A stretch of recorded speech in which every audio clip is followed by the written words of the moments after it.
नमस्कार दोस्तों। तो आज हम डिस्कस करने वाले हैं जो हमारा इंडियन पार्टनरशिप एक्ट 1932 है। उसके अंदर आज हम डिस्कस करेंगे जो हमारा सेक्शन नंबर 29 है। सेक्शन नंबर 28 तक ऑलरेडी हम डिस्कस कर चुके हैं। आज हम सेक्शन नंबर 29 को डिस्कस करेंगे, जहां पर डिफाइन किया गया है राइट्स ऑफ ट्रांसफरी और ए पार्टनर एज इंटरेस्ट। ठीक है। सबसे पहले तो हम यह जानते हैं कि जो मीनिंग क्या है, वह क्या होता है ट्रांसफरी का।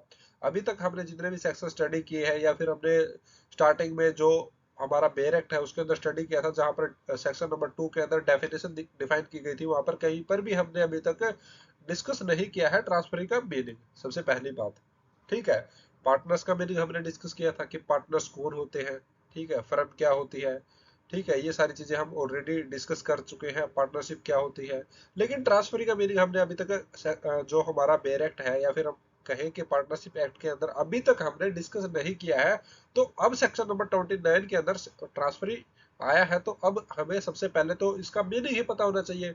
तभी तो हमें पता होगा कि ट्रांसफरी होता कौन है, तो उसके राइट्स क्या होंगे।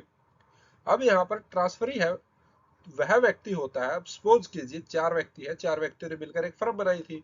ठीक है। चार व्यक्तियों ने मिलकर अगर एक फर्म बनाई थी, तो वहां पर कितने पार्टनर हुए? चार पार्टनर हुए। अब चार पार्टनर हो गए ए बी सी डी। ठीक है। अब चार पार्टनर में से एक पार्टनर है जो डी है, वह यह चाहता है कि मैं अपना जो शेयर है, अपना जो इंटरेस्ट है, वह क्या कर दूं, ट्रांसफर कर दूं किसी दूसरे पार्टनर को। अब जो डी है वह अपना जो शेयर है वह ए को ट्रांसफर करना चाहता है या फिर मोर्टगेज करना चाहता है। तो वह अपना शेयर ए को मोर्टगेज कर देता है या फिर हम बोले कि उसको ट्रांसफर कर देता है। ठीक है। जिस पार्टनर ने अपना शेयर को ट्रांसफर किया है, तो वह क्या कहलाएगा? वह कहलाएगा ट्रांसफरी। अब यहाँ पर बात करेंगे हम राइट्स की, कि राइट्स क्या होंगे। उसने शेयर ट्रांसफर कर दिया। अब मान लीजिए पहले पार्टनर था, पार्टनर्स के टाइम पे तो उसके सभी के सभी जो अन्य पार्टनर्स के राइट्स थे, उसके अकॉर्डिंग उसको राइट्स मिले हुए थे। ठीक है। लेकिन अब क्या हुआ, अब उसने जब अपना शेयर है वह ट्रांसफर कर दिया किसी अन्य पार्टनर को, तो अब वह बन गया ट्रांसफरी। अब ट्रांसफरी के राइट्स के बारे में हम बात करेंगे कि ट्रांसफरी के राइट्स क्या होंगे। ठीक है। और ट्रांसफरी के राइट्स के साथ साथ हम बात करेंगे कि उसके क्या क्या राइट्स नहीं होंगे फर्म के अंदर, वह क्या क्या एक्ट है वह नहीं कर सकेगा अगर वह करना चाहेगा तो भी। और उसके बाद हम बात करेंगे कि अगर सपोज करें जिस पार्टनर को उसने अपना शेयर है, अपना इंटरेस्ट है, वह मोर्टगेज किया है या ट्रांसफर किया है, तब क्या होगा जब वह पार्टनर भी सीएस हो जाए, यानी फर्म को छोड़ दे, या फिर फर्म है वह क्या हो जाए, डिसॉल्व हो जाए, बंद हो जाए। ठीक है। तब क्या होगा, उस ट्रांसफरी के जो एसेट्स है, उसका इंटरेस्ट है, उसका शेयर है, उसका क्या होगा। इन सब चीजों को भी हम आज डिस्कस करेंगे। तो सबसे पहले हम बात करते हैं डेफिनेशन की। तो डेफिनेशन के अंदर अगर हम बात करें, सेक्शन नंबर 29 है जो हमारा, उसके अंदर राइट्स ऑफ ट्रांसफरी और a partner as interest. A transferee, a transfer by a partner of his interest in the firm. अगर कोई भी पार्टनर है वह अपना इंटरेस्ट है ट्रांसफर करता है फर्म के अंदर, इधर एब्सोल्यूट या तो पूर्ण तरह से कर दे। ठीक है। अपना जो अपना इंटरेस्ट है या अपना शेयर है वह पूरी तरह से क्या कर दे, पूर्ण तरह से क्या कर दे, ट्रांसफर कर दे। या क्या कर दे, बाय मोर्टगेज, मोर्टगेज उसे रख दे। ठीक है। तब वहां पर क्या होगा, और by the creation by him of A change on such interest. तो वहां पर उसका जो शेयर है ट्रांसफर करने के बाद, वहां पर कुछ चीजें हैं वह चेंज हो जाएगी। और चेंज क्या होगा, does not entitle the transferee. तो जो ट्रांसफरी है वह एंटाइटल नहीं हो सकता है किन चीजों के लिए, during the continuance of the firm, जब तक जो फर्म है वह कंटिन्यूअस चलती रहेगी।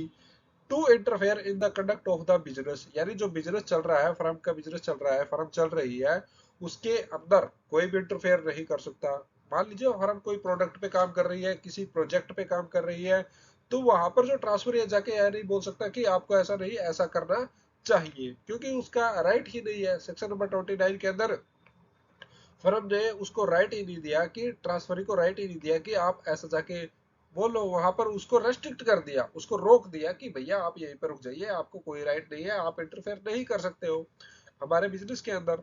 ठीक है। और टू रिक्वायर अकाउंट्स, अगर उसको चाहिए लेखा जोखा चाहिए, कि किसी ट्रांसफरी को इच्छा हो किसी व्यक्ति के मन में इच्छा जागृत हो जाती है कि मुझे तो इंस्पेक्ट करना है, मुझे तो अकाउंट्स की डिटेल्स चाहिए, तो वह ऐसा भी नहीं कर सकता है। और to inspect the books of the firm. अब यहाँ पर क्या होता था कि हमने एक सेक्शन के अंदर डिस्कस किया था कि जो सभी के सभी पार्टनर्स हैं उनके पास राइट्स होते हैं कि वह अकाउंट चेक कर सकते हैं, ठीक है, जो बुक्स है फर्म की उनको चेक कर सकते हैं, सारी चीजों को वो चेक कर सकते हैं। लेकिन यहाँ पर ट्रांसफरी के पास कोई राइट नहीं होगा कि वह जो फर्म है उसकी बुक्स को चेक कर सके। But entitles the transferee only to receive the share of profits. लेकिन यहाँ पर एक चीज होगी, जो ट्रांसफरी होगा वह क्या होगा, एंटाइटल होगा only to receive the share of profits. जो शेयर है, ठीक है, उसका शेयर है, ट्रांसफरी का शेयर है, उसका ऊपर जो प्रॉफिट होगा जो ट्रांसफरिंग पार्टनर है उससे लेने का वह हकदार होगा। And the transferee sale accept the account of profits agreed to by the partners. और उस प्रॉफिट से रिलेटेड बात कर रहा हूँ, यानी पूरी फर्म का नहीं होगा, क्योंकि आप कंप्लीट ना तो फर्म का मेंशन किया गया है कि आप फर्म के सारा अकाउंट चेक भी कर सकते हैं कि कितना आपको प्रॉफिट हुआ, लेकिन जो शेयर आपका मिला है उससे रिलेटेड जब जो पार्टनर एग्रीड होगा, ठीक है, अपनी साझेदारी से, अपनी इच्छा से, वह क्या कर सकता है, आपको दे सकता है कि ठीक है आप चेक कर लीजिए। सिंपल जनरल बात यही होती है और ये ऐसा ही होता है, ठीक है। तो जो ये एक्ट्स है ये बनाए गए हैं इनके अंदर थोड़ी डिफिकल्टी दी गई है। क्या डिफिकल्टी दी गई है, कुछ वर्ड्स की लगा लीजिए, लेकिन एक्चुअल में क्या होता है, नॉर्मल में अगर आप बात करेंगे, जैसे नॉर्मल पार्टनरशिप करेंगे किसी व्यक्ति से, ठीक है, आप क्या करेंगे, जनरली सारी चीजें आप देखेंगे, ठीक है, आप कोई ट्रांसफर ही है, अब उसका कोई इंटरेस्ट है, तो वहां पर क्या करेंगे, अगर वह क्या बोलेगा कि मुझे तो हिसाब किताब चाहिए, तो हिसाब किताब ही तो देना है, लेखा जोखा क्या है, अकाउंट्स क्या है, हिसाब किताब है, आप दिखाइए कि मेरा शेयर इतना था, इतना मुझे प्रॉफिट हुआ, तो आप मुझे दे दीजिए। तो वही चीजें यहाँ पर है, जिस जो ट्रांसफरिंग पार्टनर होगा वह क्या करेगा, ट्रांसफरी को जो उसका प्रॉफिट है वह देगा, और साथ में उसको क्या होगा, अकाउंट है जो प्रॉफिट हुआ है वह दे देगा, ठीक है। उसके बाद आगे हम बात करते हैं, जो इसका क्लोज टू दिया गया है, क्लोज टू में डिफाइन किया गया है, if the firm is dissolved. अगर जो फर्म है वह डिसॉल्व हो जाए, तब ट्रांसफरी कहा जाएगा, तब क्या होगा उसका, उसके राइट्स का क्या होगा। अब ये बात भी बहुत जरूरी है। अब मान लीजिए कोई व्यक्ति है, किसी ने ऐसा अपना जो इंटरेस्ट है वह दूसरे पार्टनर को, ट्रांसफरिंग पार्टनर है उसको दे रखा है, और फर्म बंद हो जाए, उसको नॉलेज ना हो कि मेरे तो राइट्स है, तब क्या होगा, वो तो बेचारा घर पे जाकर बैठ जाएगा, ठीक है। अगर उसको पता हो अपने राइट्स का, अपने जो उसने अपना इंटरेस्ट है, अपना शेयर है, वह ट्रांसफरिंग पार्टनर को दिया है, तो उसे क्लेम तो कर सकेगा, उसको लॉस तो नहीं होगा। तो इसीलिए सारी चीजें बिल्कुल अच्छे तरीके से बनाई गई है, लेकिन कुछ एक लूप होल्स है, उनको और भी अच्छा इंप्रूव किया जा सकता है, बाय वर्डिंग क्लियरली मेंशन किया जा सकता है, और इन्हीं लूप होल की वजह से कंपनियां है फायदा उठाती है, ठीक है। ये चीजें बहुत ज्यादा जरूरी है। अगर छोटी छोटी चीजें हैं, एडवोकेट्स किस चीज का फायदा उठाते हैं, कि लूप होल है जो लॉ के अंदर उन्हीं का बेनिफिट मिलता है। अगर लूप होल ही ना हो किसी कानून के अंदर, तो वहां पर जो कंपनी है या फिर जो एडवोकेट्स है उनका फायदा नहीं उठा सकते हैं, क्योंकि लाखों लोगों का पैसा मर जाता है, ठीक है। Delay in justice is not a justice. अगर न्याय के अंदर देरी हो जाती है तो फिर किस तरह का न्याय है, वह तो न्याय है ही नहीं। तो ये सारी चीजें हैं, बहुत क्लियर होनी चाहिए। और जो जस्टिस है वह बहुत ज्यादा जल्द मिलना चाहिए। 20-20 30-30 साल लग जाते हैं, 50-50 साल भी लग जाते हैं। हाई कोर्ट में तो 30-30 साल पुराने केस चल रहे हैं, और सुप्रीम कोर्ट में जाते हैं तब तक 50 साल हो जाते हैं, इंसान चल बसता है तब तक, जब तक केस खत्म होता है। If the firm is dissolved और if the transferring partner ceases to be a partner. अगर फर्म डिसॉल्व हो गई, ठीक है, या फिर ट्रांसफरिंग पार्टनर है वह फर्म छोड़ गया, the transfer is entitled as against the remaining partners. जो ट्रांसफरी है वह एंटाइटल्ड है, जो रिमेनिंग पार्टनर बच गए, अब मान 4 पार्टनर थे हम बात कर रहे हैं, तो वहां पर अब 4 में से एक ट्रांसफरी हो गया, ठीक है, दूसरा एक पार्टनर हो गया ट्रांसफरिंग पार्टनर्स, जिसको ट्रांसफर किया गया था इंटरेस्ट, शेयर, ठीक है। उसके अलावा बच गए 2 पार्टनर, अब वह भी चला गया।